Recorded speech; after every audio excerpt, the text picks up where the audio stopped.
साथियों, SSC GD में जो क्वेश्चंस बार बार पूछे गए हैं, आज उन 50 प्रश्न को इस क्लास में देखेंगे। तो अगर आप भी एसएससी जीडी कांस्टेबल की तैयारी कर रहे हैं तो आज का ये क्लास आपके लिए बहुत ही इंपॉर्टेंट होने वाला है। तो शुरू से अंत तक आपको हर एक क्वेश्चंस देख लेना है। चलिए बिना देरी किए हुए क्लास को शुरू करते हैं। सभी से रिक्वेस्ट है, क्लास को एक लाइक जरूर कर दीजिएगा। क्लास अपने सभी दोस्तों तक जरूर शेयर करिए। अगर आप में से कोई भी साथी नए हैं तो चैनल को सब्सक्राइब करके बेल आइकन को ऑन कर लीजिएगा। देखिए, आज के क्लास का पहला क्वेश्चन है, गीता रहस्य नामक ग्रंथ किसके द्वारा लिखा गया है। काफी महत्वपूर्ण प्रश्न है। तो साथियों ध्यान दीजिएगा, गीता रहस्य नामक ग्रंथ ये किसके द्वारा लिखा गया है, तो करेक्ट आएगा बाल गंगाधर तिलक के द्वारा। ये जो ग्रंथ है गीता रहस्य, इसके लेखक कौन है, तो याद रखिएगा बाल गंगाधर तिलक। करेक्ट आएगा option number B. Next question है, किस सदन में अध्यक्ष उस सदन का सदस्य नहीं होता है। तो साथियों देखिए, वह कौन सा सदन है जिसमें अध्यक्ष जो होता है उस सदन का सदस्य नहीं होता है, याद रखिएगा राज्यसभा में। करेक्ट आएगा ऑप्शन नंबर बी, राज्यसभा। अगला क्वेश्चन है, नायक समिति का संबंध किससे है। बहुत ही महत्वपूर्ण प्रश्न है ये। तो ध्यान से देखिए, नायक समिति का संबंध किससे है ये आपसे पूछा जा रहा है। तो याद रखिएगा नायक समिति, देखिए नायक समिति का संबंध किससे है, तो भाई लघु उद्योग से। तो यहाँ आपका करेक्ट आंसर हो जाएगा साथियों ऑप्शन नंबर बी, याद रखना है आपको, लघु उद्योग से। भारतीय हीरा संस्थान ये कहाँ पर स्थापित है, काफी महत्वपूर्ण प्रश्न है। तो ध्यान से देखिए, भारतीय हीरा संस्थान जो है ये कहाँ स्थित है, तो करेक्ट आएगा ऑप्शन नंबर बी, गुजरात के सूरत में। याद रखना, भारतीय हीरा संस्थान ये सूरत में स्थित है। निम्न इतिहासकारों में से किसने अकबर को इस्लाम का शत्रु कहा था, यानी इनमें से वो कौन सा इतिहासकार हैं जिन्होंने मुगल शासक अकबर को इस्लाम का शत्रु कहा था। तो देखिए यहाँ करेक्ट आंसर हो जाएगा बदायूनी ने। राइट आएगा ऑप्शन नंबर बी, बदायूनी। आगे देखिए, राष्ट्रपति को कौन सहायता एवं मंत्रणा देता है। तो साथियों काफी अच्छा क्वेश्चन है। ध्यान से देखिए, भारत के राष्ट्रपति को कौन सहायता एवं मंत्रणा देता है, तो याद रखिएगा संघीय मंत्री परिषद, यानी करेक्ट आंसर हो जाएगा साथियों ऑप्शन नंबर बी। आगे देखिए, बंगाल का द्वैध शासन कब से कब तक चला था। तो काफी अच्छा क्वेश्चन है ये। ध्यान से देखिए, बंगाल का द्वैध शासन जो है ये 1765 से लेकर 1772 तक चला था, यानी करेक्ट आंसर हो जाएगा यहाँ आपका ऑप्शन नंबर सी, याद रखना है। नेक्स्ट क्वेश्चन है, चित्रा उपन्यास किसके द्वारा लिखा गया है। काफी महत्वपूर्ण प्रश्न है। तो साथियों देखिए, चित्रा उपन्यास के लेखक कौन है ये आपसे पूछा जा रहा है। तो राइट आंसर होगा रविंद्रनाथ टैगोर के द्वारा, option number C, Rabindranath Tagore, जिनको जो है साथियों 1913 में साहित्य के क्षेत्र में नोबेल पुरस्कार मिला था। और याद रखना, नोबेल पुरस्कार पाने वाले ये पहले भारतीय हैं। आगे देखिए, वल्लभ भाई पटेल को सरदार की उपाधि उनकी कुशल संगठन क्षमता के कारण किस आंदोलन के दौरान दी गई थी। तो देखिए, वल्लभ भाई पटेल को सरदार की उपाधि उनकी कुशल संगठन क्षमता के कारण किस आंदोलन के दौरान दी गई थी, तो करेक्ट आंसर हो जाएगा बारदोली सत्याग्रह में। कब, तो साथियों याद रखिएगा 1928 ईस्वी में। देखिए नेक्स्ट क्वेश्चन है, 1922 ईस्वी में निम्नलिखित में से किसके द्वारा यह उद्गार व्यक्त किया गया कि भारतीय संविधान भारतीयों की इच्छा अनुसार होगा। तो साथियों यह कथन किसका था, तो याद रखिए महात्मा गांधी जी का। राइट है ऑप्शन नंबर ए, महात्मा गांधी। निम्नलिखित में से किसने भारतीय राष्ट्रीय कांग्रेस के कराची अधिवेशन 1931 की अध्यक्षता की थी। तो देखिए, इनमें से किसने भारतीय राष्ट्रीय कांग्रेस के कराची अधिवेशन 1931 की अध्यक्षता की थी, याद रखिएगा सरदार वल्लभ भाई पटेल जी ने। करेक्ट आएगा ऑप्शन नंबर डी। निम्न में से कौन सी समिति भारत में निर्धनता के अनुमानों से संबंधित रही, यानी इनमें से वो कौन सी समिति है भारत का जिसमें निर्धनता के अनुमान या फिर निर्धनता के अनुमान को जारी किया था या उससे संबंधित है। तो याद रखना करेक्ट आएगा विजय केलकर समिति, ऑप्शन नंबर ए, विजय केलकर समिति, याद रखिएगा। अगला क्वेश्चन है, किसी भी अभियुक्त की फांसी की सजा को बदलने या कम करने का अधिकार किसे दिया गया है। तो भाई किसी भी अभियुक्त की फांसी की सजा को बदलने या कम करने का अधिकार यह भारत के राष्ट्रपति के पास है। ऑप्शन नंबर ए करेक्ट होगा, भारत के राष्ट्रपति। फ्री ट्रेड टुडे पुस्तक के लेखक कौन है। तो देखिए, फ्री ट्रेड टुडे पुस्तक के लेखक कौन है, याद रखिएगा जगदीश भगवती जी। करेक्ट आएगा साथियों ऑप्शन नंबर बी। धर्मत का युद्ध जो कि अप्रैल 1658 में लड़ा गया था, इनमें से किनके बीच लड़ा गया था ये आपको बताना है। तो ध्यान से देखिए, धर्मत का युद्ध जो है ये किनके बीच हुआ था, तो देखो करेक्ट आंसर होगा औरंगजेब और दारा सिकोह के बीच में, यानी ऑप्शन नंबर सी करेक्ट है। आगे देखिए, निम्नलिखित में से कौन सा अभिलेख कलिंग नरेश खारवेल से संबंधित है। तो साथियों इनमें से वो कौन सा अभिलेख है जो कलिंग नरेश खारवेल से संबंधित है, याद रखिएगा हाथी गुम्फा अभिलेख।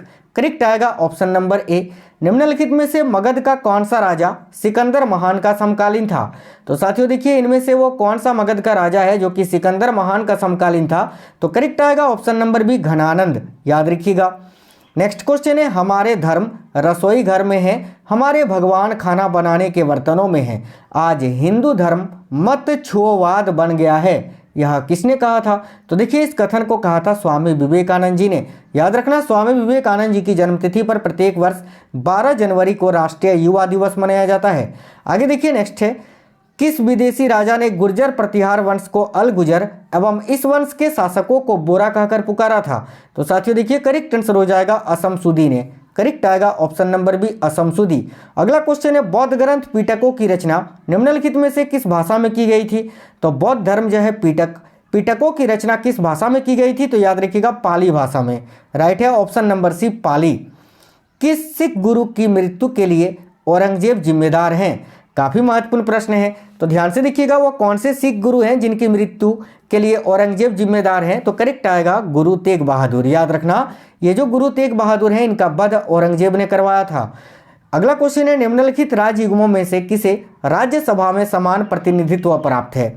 यानी इनमें से वो कौन से दो राज्य हैं जिन दोनों राज्यों में राज्यसभा के लिए समान सीटें आरक्षित हैं? तो करेक्ट आएगा option number B, Madhya Pradesh और गुजरात। मध्य प्रदेश में भी राज्यसभा के लिए 11 सीटें हैं और गुजरात में भी 11 सीटें हैं। तो करेक्ट आएगा ऑप्शन नंबर बी। अगला क्वेश्चन है, किस संविधान संशोधन अधिनियम द्वारा राज्य लोक सेवा आयोग के अध्यक्ष एवं सदस्यों की सेवानिवृत्ति की आयु 60 वर्ष से बढ़ाकर 62 वर्ष कर दी गई? तो देखिए, राइट आंसर होगा 41वां। याद रखिएगा, 41वां संविधान संशोधन के द्वारा। आगे देखिए, भारत के राष्ट्रपति की मर्जी तक निम्नलिखित में से कौन अपने पद पर रह सकता है? तो याद रखिएगा, निम्नलिखित में से भारत के राष्ट्रपति की मर्जी तक कौन अपने पद पर रह सकता है? तो भाई भारत के राज्यों के राज्यपाल। याद रखिएगा, करेक्ट आएगा ऑप्शन नंबर सी, राज्यपाल। आगे देखिए, निम्नलिखित में से कौन सा दर्रा है जो सिक्किम राज्य में स्थित है? तो काफी महत्वपूर्ण प्रश्न है ये। देखिएगा, निम्नलिखित में से कौन सा दर्रा है जो कि भारत के सिक्किम राज्य में स्थित है? तो भाई देखिए, करेक्ट आएगा नाथुला दर्रा और जेलेपला दर्रा। यानी राइट है ऑप्शन नंबर बी, नाथुला और जेलेपला। निम्नलिखित में से कौन जनजाति मौसमी प्रवास से संबंधित है? यानी इनमें से वो कौन सी जनजाति है जो कि मौसमी प्रवास से संबंधित जनजाति है? तो देखिए, यहाँ आपका करेक्ट आंसर क्या हो जाएगा? याद रखिएगा, भोटिया जनजाति। Option number B, Bhotia. Next है, कपिलधारा जलप्रपात किस नदी पर स्थित है? तो साथियों देखिए, कपिलधारा जलप्रपात जो है ये नर्मदा नदी पर स्थित है। याद रखना ऑप्शन नंबर सी, नर्मदा नदी। अगला क्वेश्चन है, भारत में बीमारू राज्यों में सबसे घना आबाद किस राज्य का है? तो देखिए, भारत में बीमारू राज्यों में सबसे घना आबाद जो है वो किस राज्य का है? तो याद रखिए, बिहार राज्य का। राइट आएगा ऑप्शन नंबर है, बिहार। भारत की अंतर्राष्ट्रीय विमान सेवा कौन सी है? तो साथियों देखना, भारत की अंतर्राष्ट्रीय विमान सेवा जो है वो कौन सी है? तो भाई एयर इंडिया। करेक्ट आएगा option number C, air India. याद रखिए, निम्नलिखित में से कौन सा युग्म सही नहीं है? यानी इनमें से कौन सा जोड़ा है जो कि भाई गलत है? तो देखिए, मदुरई तमिलनाडु में है, हरिद्वार उत्तराखंड में, अलवर राजस्थान में, झांसी ये मध्य प्रदेश में नहीं है बल्कि झांसी उत्तर प्रदेश में है। तो करेक्ट आएगा ऑप्शन नंबर बी। आगे देखिए, देश की प्रमुख जीप निर्माता company Mahindra and Mahindra company limited ये किस स्थान पर स्थित है? तो भाई याद रखिए, करेक्ट आएगा पुणे में। Option number C, Pune. भूतापीय ऊर्जा पर आधारित मणिकरण बिजली संयंत्र किस राज्य में स्थित है? यह भी क्वेश्चन काफी महत्वपूर्ण है, तो ध्यान दीजिएगा। देखिए, भूतापीय ऊर्जा पर आधारित मणिकरणीय बिजली संयंत्र जो है ये आपका हिमाचल प्रदेश राज्य में स्थित है। तो राइट आएगा option number B, Himachal Pradesh. आगे देखिए, भारत के पश्चिमी तट का उत्तरी भाग जाना जाता है किस रूप में? तो साथियों देखिए, भारत के पश्चिमी तट का जो उत्तरी भाग है उसको कांकना तट बोला जाता है। तो राइट होगा ऑप्शन नंबर ए, कांकना तट। आगे देखिए, भारत के सुंदरपुर में कौन सा देश भारत के साथ सर्वाधिक लंबी अंतर्राष्ट्रीय सीमा बनाता है? तो भाई याद रखिए, भारत के सुंदरपुर में कौन सा देश है जो भारत के साथ सर्वाधिक लंबी अंतर्राष्ट्रीय सीमा बनाता है? तो करेक्ट आएगा Myanmar. Option number B, Myanmar correct आएगा। ग्रीष्म काल में आने वाले तूफानों को निम्नलिखित में से किस राज्य में काल वैशाखी के नाम से जाना जाता है? तो देखिए, ग्रीष्म काल में आने वाले तूफानों को निम्नलिखित में से किस राज्य में काल वैशाखी के नाम से जाना जाता है? याद रखिएगा, पश्चिम बंगाल में। ऑप्शन नंबर डी करेक्ट होगा, पश्चिम बंगाल। अगला क्वेश्चन है, महात्मा गांधी दक्षिण अफ्रीका से भारत किस वर्ष में लौटे? तो साथियों देखिए, महात्मा गांधी दक्षिण अफ्रीका से भारत किस वर्ष लौटे थे? राइट आएगा 1915 ईस्वी में। ऑप्शन नंबर है 1915। आगे देखिए, अस्तोमा सदगमया कहाँ से लिया गया है?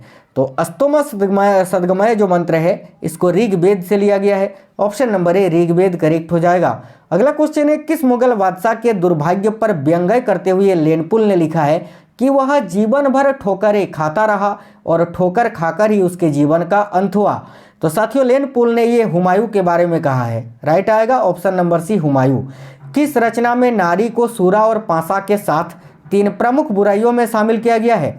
तो देखिए वह रचना कौन सी है, याद रखिएगा मैत्रायणी संहिता, ठीक है, जिसमें नारी को सूरा और पासा के साथ 3 प्रमुख बुराइयों में शामिल किया गया है।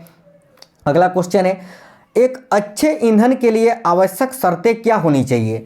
तो देखिए उसका ऊष्मीय मान उच्च होना चाहिए, उसे आसानी से दहनशील होना चाहिए और उसका ज्वलन ताप उपयुक्त होना चाहिए। यानी उपरोक्त सभी एक अच्छे ईंधन के लिए ये सभी शर्तें आवश्यक हैं। आगे देखिए, किसी द्रव का बाष्पीकरण होने से उसका तापमान क्या होता है? तो साथियों देखना, जब किसी द्रव का बाष्पीकरण होता है तो उसका तापमान जो है वो घटता है, घटेगा। राइट आएगा ऑप्शन नंबर बी घटेगा। अगला क्वेश्चन है, डायोड वह युक्ति है जो धारा को क्या करती है? तो देखिए डायोड वह युक्ति है जो धारा को एक दिशा में प्रभावित होने देती है। राइट आएगा साथियों ऑप्शन नंबर ए। नेक्स्ट क्वेश्चन है, पूर्ण विकिरण उत्तापमापी ये किस सिद्धांत पर आधारित है? तो याद रखिएगा पूर्ण विकिरण उत्तापमापी जो है ये स्टीफन के प्रभाव पर आधारित है। ऑप्शन नंबर सी करेक्ट हो जाएगा। हृदय की धड़कन को नियंत्रित करने के लिए निम्न में से कौन सा खनिज आवश्यक होता है? तो देखिए हृदय की धड़कन को नियंत्रित करने के लिए कौन सा खनिज आवश्यक होता है? याद रखिएगा potassium. Option number C right होगा। ऑर्निथोलॉजी में किसका अध्ययन होता है? काफी महत्वपूर्ण प्रश्न है, तो याद रखिएगा ऑर्निथोलॉजी में ये किसका अध्ययन होता है? तो साथियों पक्षियों का। करेक्ट आएगा ऑप्शन नंबर ए पक्षी का। अगला क्वेश्चन है, ऑक्सीश्वसन का अंतिम उत्पाद क्या होता है? तो साथियों देखिए ऑक्सीश्वसन का अंतिम उत्पाद होता है कार्बन डाइऑक्साइड, यानी राइट आएगा ऑप्शन नंबर ए। आगे देखिए, प्रोग्राम हेतु सर्वप्रथम विकसित की गई कंप्यूटर भाषा कौन सी है? यानी वह कंप्यूटर भाषा कौन सी है जो कि प्रोग्राम के लिए सर्वप्रथम विकसित किया गया था? तो करेक्ट आएगा फोर्टन, ऑप्शन नंबर ए। नेक्स्ट है, लोकसभा में राज्यवार सीटों का आवंटन 1971 की जनगणना पर आधारित है। यह निर्धारण किस वर्ष तक वैसा रहेगा? यानी देखिए साथियों लोकसभा में जो राज्यों को सीटें बांटा गया है वो 1971 के जनगणना पर बांटा गया है। ये कब तक वैसा ही रहेगा? तो याद रखिएगा 2026 ईस्वी तक, यानी ऑप्शन नंबर भी राइट होगा।